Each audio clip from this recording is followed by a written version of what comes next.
I love a good mystery set on a train, and in this vlog, we're going to be reading 3 of them. I currently have 2 books on NetGalley, both of which are mysteries set on trains: 5 Found Dead by Sulari Gentill and 640 to Montreal by Eva Jurcyzk. So I thought, why not put them in a vlog paired together with a 3rd book? And that 3rd book is going to be Everyone on This Train is a Suspect by Benjamin Stevenson. This is the sequel to Everyone in My Family Has Killed Someone, which I read last year and really enjoyed. So I'm gonna continue the series in this vlog today. What is it about train mysteries that make them so lovely? I just feel like they are so iconic, dating all the way back to Murder on the Orient Express, and they're a really great way to do a closed circle mystery, having these suspects gathered together on this train. You can bring a lot of different characters together from all different walks of life, and I don't know about you, but I personally would love to be on a luxury train ride. I think that would be so much fun. So in today's vlog, I'm going to be reading these 3 train mysteries and letting you know what I think of them. There are timestamps down below if you want to skip around to certain books. And if you're new here, hi, my name is Jackie. I'm a mystery author and a mystery reader, so if you love mystery books as much as I do, make sure to hit subscribe. And now let's get started with book number 1. I have now read 37% of 5 Found Dead by Sulari Gentill. The premise of this is that we're following a crime writer named Joe and his twin sister Meredith, who is the narrator, and they are going on a trip on the Orient Express to celebrate Joe's recovery from a recent illness. However, people end up dying on the train. Obviously, the Orient Express, very famous luxury train and well known for Murder on the Orient Express by Agatha Christie, which is referenced many times in the beginning of the book. And it is interesting because in Murder on the Orient Express, the characters are all trapped on the train because there is a snowstorm that renders the train unable to move. And in this book, Sulari Gentill chooses to sort of replicate that trapped circumstance, but instead of using weather, she actually uses COVID-19. There is a strand of COVID-19 in the book that is originating in Paris, and so there are several cars on the train that are now sealed off due to passengers in those carriages potentially being infected with the virus, and the train is not sure if they will be able to actually stop in Venice because they may not let them off to stop the spread. And I'm not sure what I think about this. On one hand, I can't say that I feel a real desire to read about COVID in books. Obviously, it's something that we all lived through. And so it's not necessarily something that I feel like I want to read about since it hits so close to home. But I do think she is, with this, trying to show how being cooped up and isolated can impact people and push them emotionally, which is interesting. So let me know in the comments, would you be turned off if you were reading a book that used COVID-19 as a major part of the plot, or would you not care? I am interested to hear your thoughts about this. Put them in the comments. And now, as the title suggests, it seems like 5 people are going to be found dead in this book, which is a very high body count, and actually now, less than 40% of the way through the book, 3 people have already died. So you definitely can't say that this book is slow going. Like, already 3 people have died less than halfway through. Crazy.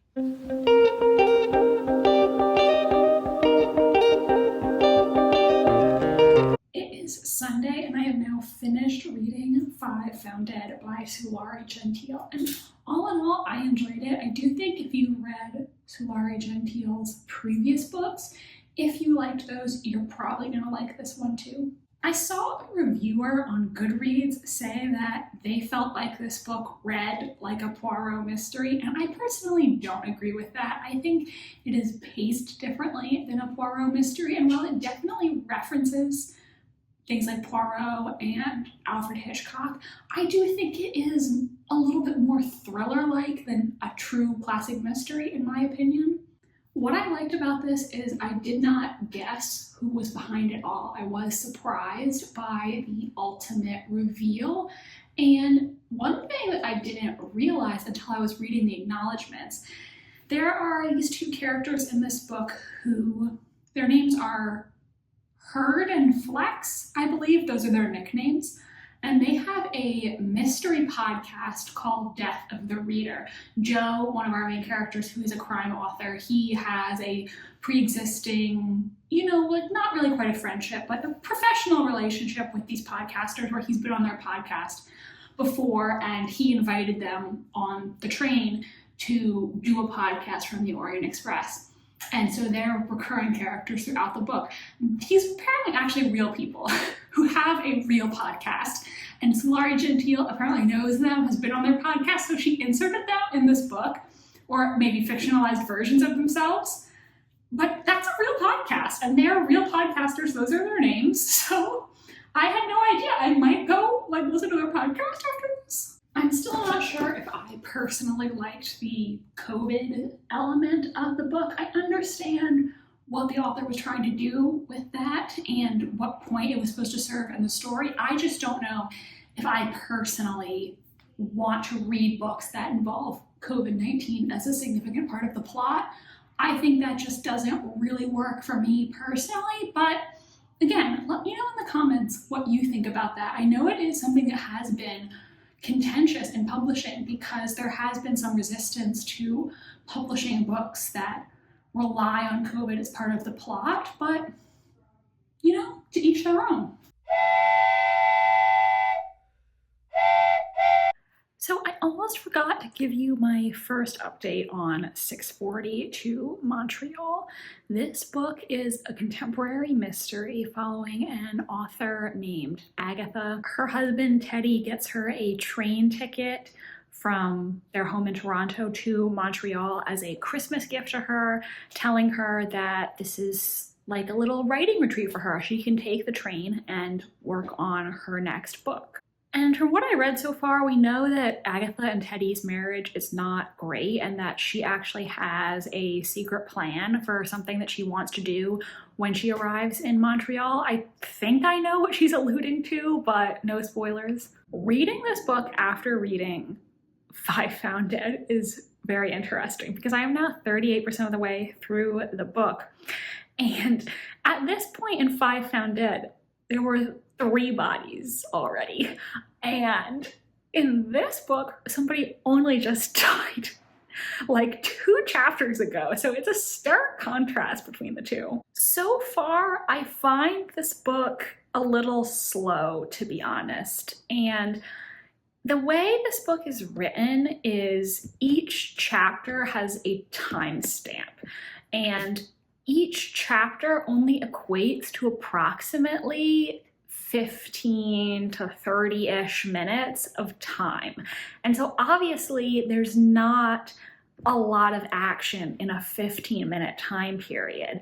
And because of that, I just find some of the chapters personally a little drawn out, and we're spending a lot of time in Agatha's thoughts with her reflecting on things, her career, or things that happened to her in the past. And I don't think that's personally working for me. I think it is an interesting idea to do the chapters with these timestamps. I just personally felt like it was a little slow going. But now somebody is actually dead, so we'll see how it's gonna go.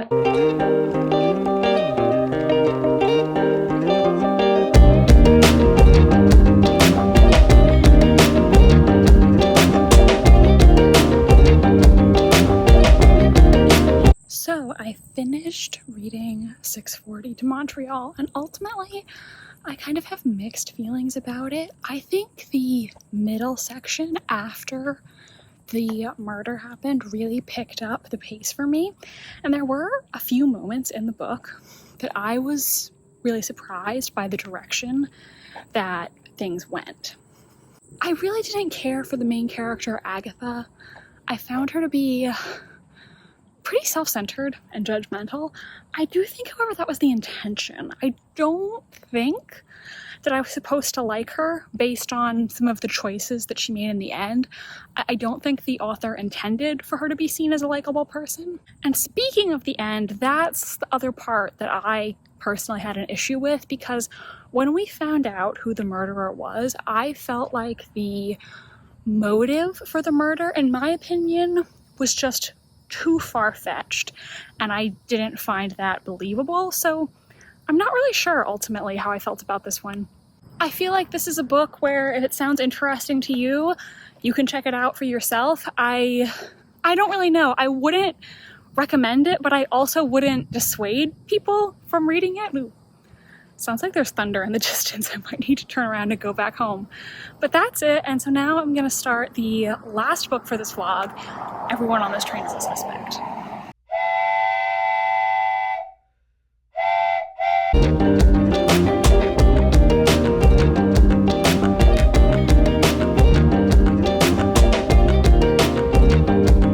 I have been reading Everyone on This Train is a Suspect, the sequel to Everyone in My Family Has Killed Someone, and so far I am loving this. I think I might be enjoying it more than the first book. This is a series following Ernest Cunningham. When we met Ernest in the first book, he was an author of books on how to write mysteries. He self-published these, and he's just a very passionate mystery lover who knows all about fair play mysteries, classic mysteries, how to write mysteries. But now in the sequel, he has published a book based on the events from the first book, and he's now a somewhat successful mainstream author. He has a publishing deal and he needs to write a new book. However, he's really struggling to write this because his first book was based on the real murders that he lived through, and he is wondering, like, can I even write a novel? Like, do I need actual murders to be able to write? He's been invited to a Mystery Writers Festival that is taking place on the Gone, which is a real train that goes across Australia. And so he's gone with his girlfriend Juliet, who we met in the first book. Also on this train are several other mystery writers from various subgenres, and over the course of the journey, somebody dies, and so all of these mystery writers turn into like amateur detectives to try to figure out who did it. What I really like about this series is they are very meta, because Ernest is breaking the fourth wall. He's talking to us as if these things really happened to him and these books are the result of the real life events that he's living through. And he breaks the fourth wall talking about the expectations of mysteries as a genre. There's a part here in the beginning where he says, now I have to do the really awkward part of writing a sequel that my publisher told me about, where I need to explain the backstory for those of you who are just joining me for the first time, but not bore people who are returning readers. And that just was really funny to me, because I'm currently writing a mystery sequel, and that is one of the things that I've been struggling with, having to do that like little info dump at the beginning, but make it not seem like an info dump. So I had a little chuckle at that. And Ernest says that he wants to play fair with the reader, so he will give you some information. For example, in Everyone in My Family Has Killed Someone, he tells you at the very beginning every single page in the book where a murder takes place. And in this book, at the beginning, he tells you that he uses the murderer's name exactly 106 times in the book.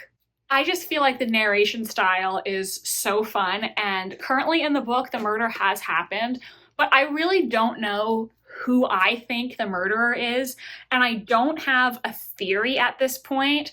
There is something that was mentioned in passing that I feel like is going to be relevant in the end, but I'm not exactly sure how, so I honestly have no theory at this point, and that is totally fine, because I'm just enjoying the reading experience and having fun.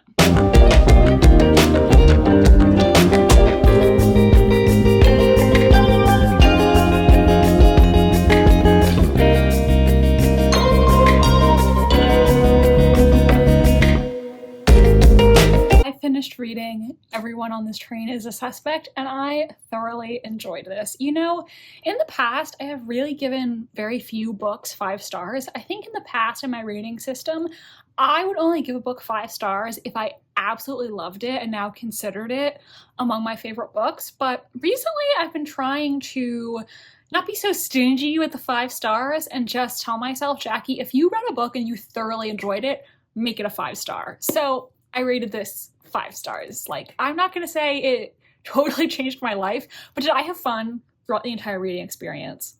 Yes, I did. So 5 stars. I do think I liked this more than the first book, and this is a book that you could just read this even if you didn't read the first one. It really doesn't give any spoilers for the first book other than mentioning a couple characters, so you can presume, okay, they didn't do it or didn't die.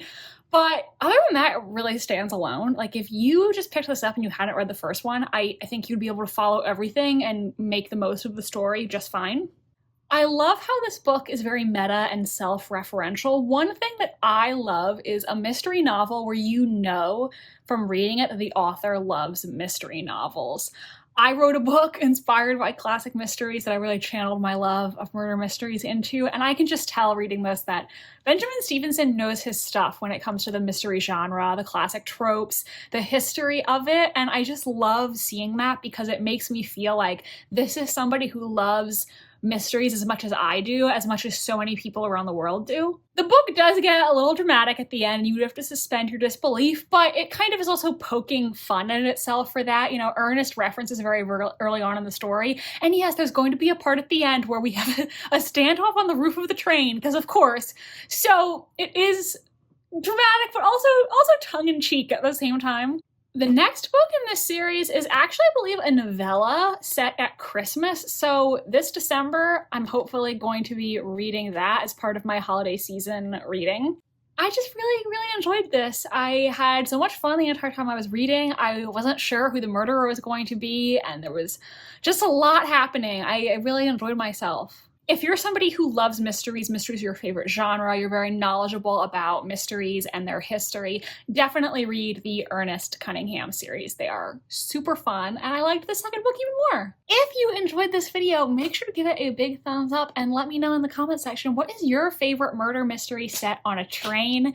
If you don't have anything else to comment, you can just drop a train emoji down below. Thank you so much for being here today, and if you want to watch another one of my videos, I recommend this one right here. Make sure to hit subscribe if you haven't already to join our ever-growing community of mystery lovers. Thank you so much for being here with me, and I will have more videos for you very soon, so I'll see you next time. Goodbye!